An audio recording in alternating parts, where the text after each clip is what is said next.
Bapa kami dalam surga, Bapa yang kami sembah dalam nama Tuhan Yesus Kristus, kami percaya hari ini kami ada semua karena anugerah-Mu.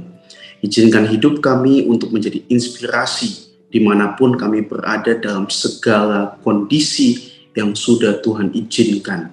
Kiranya setiap kami terus-menerus bisa berkarya untuk pekerjaan dan nama Tuhan, sehingga nama Tuhan dipermuliakan dalam pekerjaan kami, dalam pelayanan kami, dan dalam kehidupan kami, dan dalam keluarga kami juga. Mengucap syukur Tuhan, biarkan firman-Mu mengajar setiap kami. Dalam nama Yesus kami sudah berdoa, haleluya, amin. Shalom saudara yang dikasihi Tuhan, kita akan belajar firman Tuhan dari Kisah Para Rasul 16 ayat yang ke-19 sampai 24. Kita akan belajar dengan satu judul, menjadi inspirasi dalam segala kondisi. Menjadi inspirasi dalam segala kondisi. Ketika tuan-tuan perempuan itu melihat bahwa harapan mereka akan mendapatkan penghasilan lenyap, mereka menangkap Paulus dan Silas lalu menyeret mereka ke pasar untuk menghadap penguasa.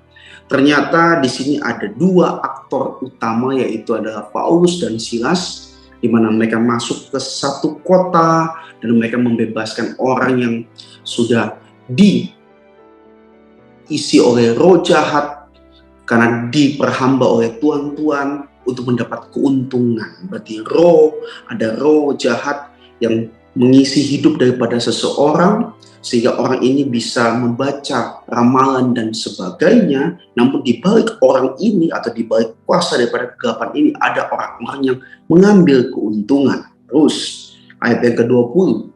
Setelah mereka membawa keduanya menghadap pembesar-pembesar kota itu, berkatalah mereka, katanya, orang-orang ini mengacau kota kita ini karena mereka orang Yahudi dan mereka mengajarkan adat istiadat yang kita sebagai orang Rom tidak boleh menerimanya atau menurutinya.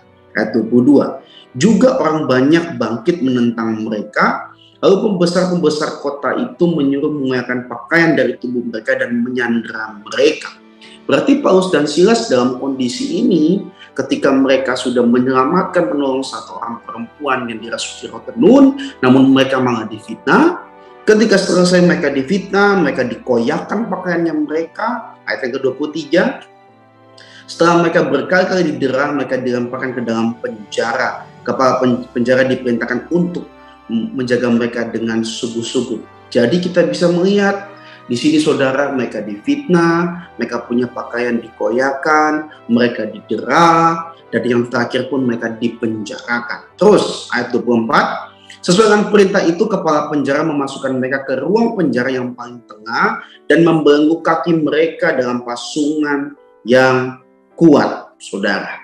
Berarti kita melihat bahwa pembesar-pembesar, tuan-tuan yang mengambil keuntungan daripada perempuan ini menjadi marah sehingga memasukkan Paulus dan Silas ke dalam penjara. Kalau saudara bisa baca di rumah saudara masing-masing, saudara bisa melihat kisah ini adalah kisah yang sangat indah.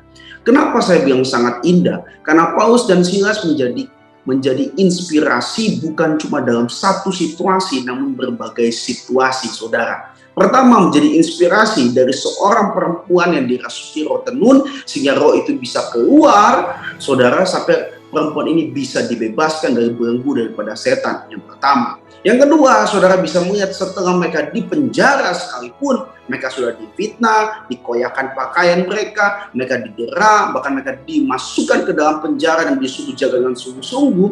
Ternyata Paulus dan Silas, saudara, mereka pun pada saat itu menjadi inspirasi bagi kepala penjara ini. Sehingga kepala penjara ini bisa percaya kepada Yesus Kristus dan menjadi telah percaya juga. Ternyata bukan cuma daripada kepala penjara, namun kepala penjara itu juga membawa seisi rumahnya bisa mempercayai Tuhan Yesus Kristus. Kalau kita melihat di sini, saudara, kita bisa belajar bersama-sama. Waktu kita menjadi inspirasi bagi sesama, tidak bisa kita katakan harus dalam keadaan baik-baik saja. Karena hari ini Paulus dan Silas dalam peristiwa perikop ini dia menjadi inspirasi dalam kondisi yang tidak baik, namun menjadi inspirasi bagi berbagai sisi orang yang mereka temui.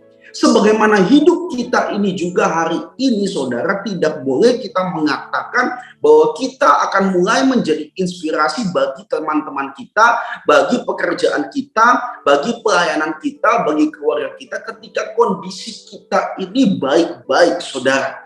Karena kenapa? Jika kita masih bisa bernafas, jika darah itu masih bisa mengalir dalam tubuh kita, masalah itu akan terus ada. Namanya bumi akan terus berputar, ada rotasi, ada revolusi dan sebagainya, tetap ada angin, ada panas, ada hujan, ada badai. Namanya kehidupan, karena itu adalah dunia yang kita huni pada hari ini. Berarti kalau kita ambil komitmen, kita mau menjadi inspirasi, saudara harus mulai dalam setiap hari kehidupanmu. Tidak bisa dalam pikiranmu waktu dalam kondisi yang baik baru saya mau menjadi inspirasi. Justru dalam kondisi yang tidak baik, saudara harus tetap menjadi inspirasi. Karena saudara ada inspirator-inspirator, di mana sorga memberikan inspirasi. Roh di dalam kita ini diingini Tuhan dengan cemburu. Ketika kita lemah, justru kasih karunia Tuhan semakin besar. Haleluya, saudara. Makanya saya teringat satu kisah ketika Yosua juga disuruh merebut Kanaan. Waktu Yosua disuruh merebut Kanaan, saudara, dikatakan jangan engkau lupa memperkatakan kitab Taurat ini siang dan malam, supaya apa yang engkau mau perbuat itu bisa berhasil, bahkan beruntung juga. Namun setelah itu dikatakan beberapa kali, diingatkan oleh firman Tuhan, yaitu diperintahkan, saudara. Maka dikatakan Yosua 1 ayat 9, bukankah telah kuperintahkan? Berarti ini bukan cuma sekedar nasihat, perintah. Bukankah telah kuperintahkan kepadamu, kuatkan dan teguhkanlah hatimu, janganlah kecut dan tawar hati, sebab Tuhan Allahmu menyertai engkau kemanapun engkau pergi. Haleluya. Berarti Tuhan itu pasti menyertai kita. Amin. Kalau Tuhan menyertai kita, berarti kita akan menjadi inspirasi. Namun dikatakan ada perintah. Perintahnya itu apa? Kuatkan dan teguhkanlah hatimu, gak boleh kecut dan tawar. Tentunya kalau kita kuatkan dan teguhkan hati kita nggak akan kecut dan tawar.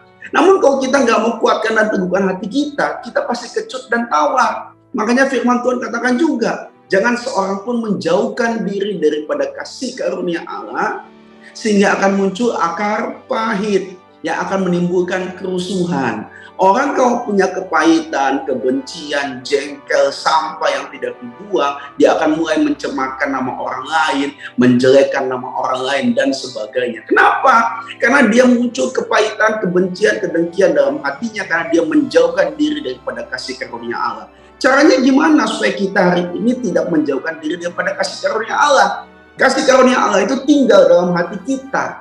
Kalau kasih karunia Allah tinggal dalam hati kita, tentunya kita harus perintahkan di dalam hati, dalam roh dan pikiran kita, dalam tubuh kita, bahwa kuatkan dan teguhkan hati kita. Waktu kita lemah, kita nggak mau jadi inspirasi, kuatkan dan teguhkan hatimu. Waktu engkau mungkin punya masalah dan problem yang hari ini belum terselesaikan, bahkan doa yang belum terjawab, kuatkan dan teguhkanlah hatimu. Kenapa? Pada saat ini diperintahkan, sudah dikatakan bahwa akan berhasil dan beruntung. Kalau kamu merenungkan firman, namun dipertegas, firman itu harus memperkuat dan meneguhkan hati kita. Supaya apa yang di depan kita, apa yang hari ini kemenangan yang Tuhan titipkan, kita bisa rebut kemenangan itu, bukan kemenangan itu direbut oleh orang lain. Puji Tuhan, saudara. Mari kita mau tunduk kepala di hadapan Tuhan, kita mau berdoa. Bapa kami dalam sorga yang kami kenal dalam nama Tuhan Yesus. Kami berdoa agar setiap kami mempunyai hati yang taat kepada firman Tuhan. Firman-Mu adalah untuk kebaikan kami. Karena firman-Mu mengandung janji. Walaupun terkadang kami tidak mengerti, tapi pimpinlah kami Tuhan untuk tetap mampu melakukannya. Supaya kami tetap kuat dan meneguhkan hati kami Tuhan. Mari saudara dekapkan tangan-Mu di dada. Jika saudara punya pergumulan, persoalan, tantangan dalam karir, studi, keuangan, masalah keluarga, kesehatan, apapun juga, termasuk perjodohan. Biar berkat Tuhan turun ke atasmu dan kekuatan kasih Tuhan turun atasmu, dan percayalah Tuhan akan membukakan pintu-pintu berkat serta damai sejahtera Allah menaungimu senantiasa. Saudara, jika saudara ada yang sakit juga, saudara bisa menumpangkan tangan saudara di bagian yang sakit, supaya di dalam nama Yesus Kristus kami berdoa, biar Tuhan yang menyembuhkan. Haleluya. Amin. Puji Tuhan, jika saudara masih membutuhkan layanan doa dan konseling, saudara bisa menghubungi nomor yang tertera di bawah ini. Tuhan Yesus memberkati.